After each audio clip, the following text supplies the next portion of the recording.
Not infrequently, when I tell people that I'm not going to have children, one of the replies that I get is, well, who's going to take care of you when you get old? And so I want to respond to that comment.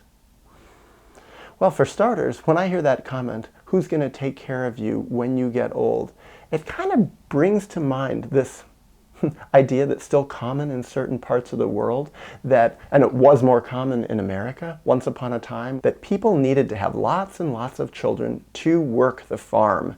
Children were there to grow up and work. And you needed lots of children because if you didn't have lots of children, you weren't going to have ready-made, cheap, or free farmhands. And basically, this brings to mind also something that I've seen when I travel around the world, especially in places that are more poor, that people treat their children sort of like halfway between human beings and livestock.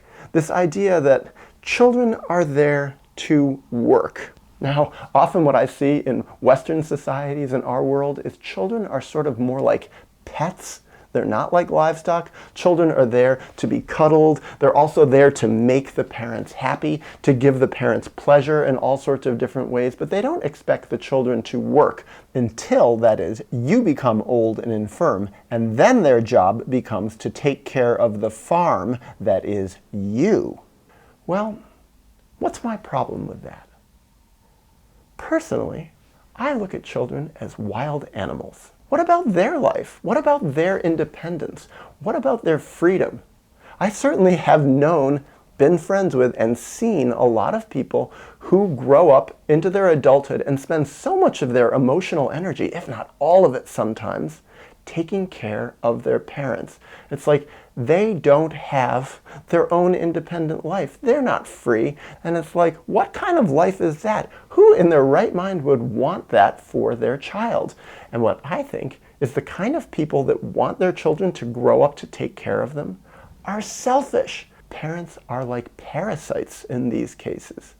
They feed off their children, and it hurts their children. Another one is parents being like vultures, feeding off the emotional carcass of their child for their own good and not for the good of their child. And we live in a world, we live in societies where often that is considered not just okay, but it's considered normal. It's considered appropriate. People say it overtly, not even realizing this is sick. There's something really wrong with this. So then this brings up the question of, what happens when somebody like me gets old and I don't have children? Who is going to take care of me? And really, my first thought is, I am going to take care of me. The more that I really give from a surplus of who I am, give as a surplus for the self-love that I already have, the more I've seen that the world really does meet me halfway and take care of me. As I get older, my life is better. I don't need people who are emotionally stunted and harmed by me to take care of me.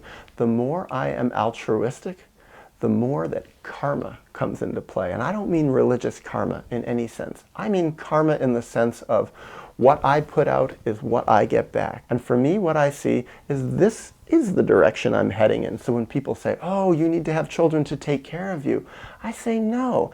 As I get older, I take better care of myself, and the world meets me halfway.